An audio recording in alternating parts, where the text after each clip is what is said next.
My name's Kent Williams. I'm 61 years old. Been keeping bees somewhere around 35 years, give or take. I forgot really. Number of colonies that we have varies from 400 to 900 per year. We have bees in Kentucky. That's our base.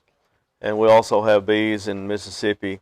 And we ship bees to California to pollinate almonds. And we pollinate other crops in West Kentucky as well. Plus, we make honey crops, sell honey. We had small farm, still have a small farm, and we were transitioning, uh, not willingly, out of raising tobacco and hogs and typical grain farm in West Kentucky into what was coming next. And we needed something that would provide an income on small acres, 200 acres, that would keep a family going. So we decided to raise produce, and we raised produce, had about 10 acres of produce every year for a few years. And one of the things we raised was yellow squash, summer squash, and it required an insect pollinator.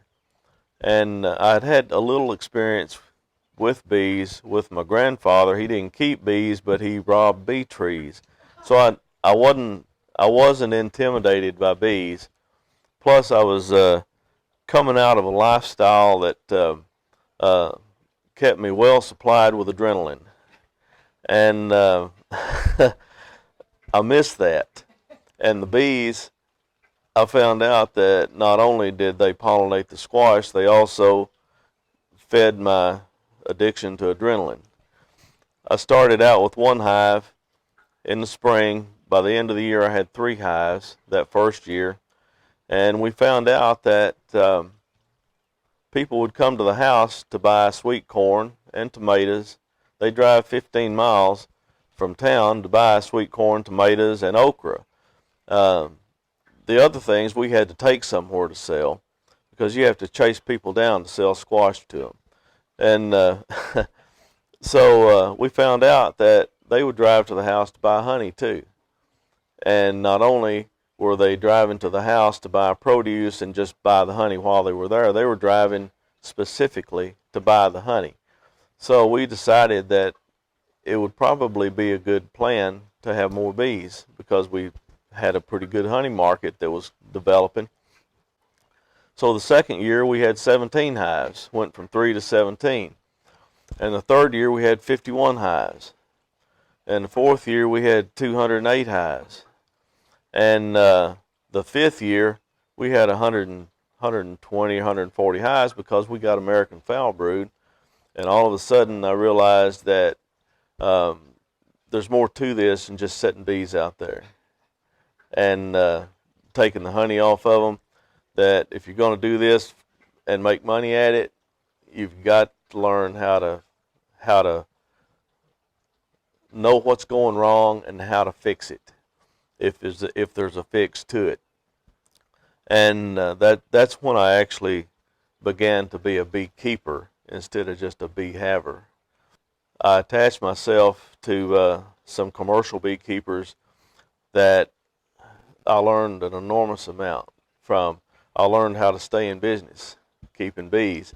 And how to stay in business is you've got to learn how to take one hive and turn it into 5. Because if you can do that, you can sustain an 80% loss every year and keep your numbers up. Some years we've had an 80% loss. Most years we don't. Most years our losses are somewhere between 5 and 15%. Some years they're a lot more than that. But I worked with these guys and learned how to do it, and learned how to raise queens, and uh, learned the business pretty much. One of the people that I learned from, uh, I eventually and still do consult for him because in the beginning he taught me, and then I went to another level, and he went in a different direction, and he's a millionaire now. And his wife jokes that that I made him a millionaire because of the consultation and stuff. And he would listen to me when he wouldn't listen to his wife, basically, is what it amounted to. Businesses are not about trading dollars for products. Businesses are about the relationship you develop between vendors and producers.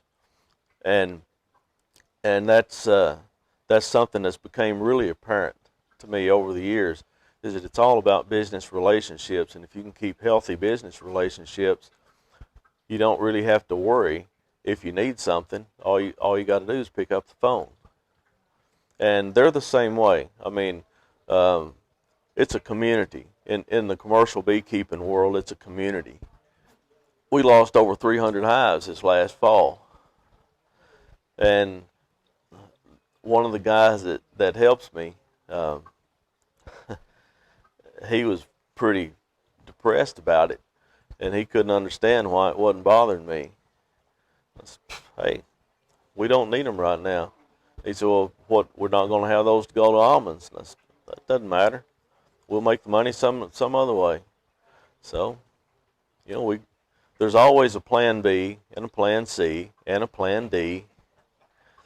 And sometimes you might get halfway through the alphabet before something clicks.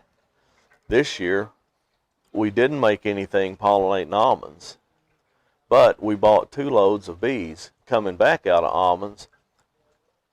I knew that if we lost that many bees, everybody else was losing bees too, and they were.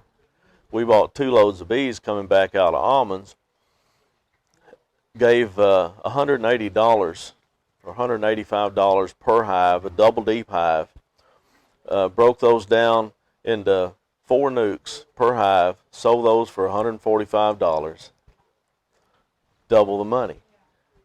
So we recovered what we would have made in almonds just by doing that.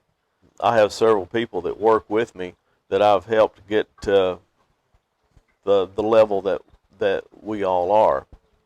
And they're all younger than me, which means that they're more energetic and more ambitious than I am.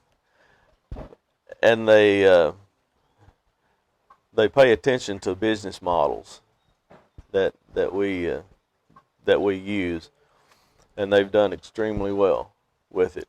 And this was a great year for them.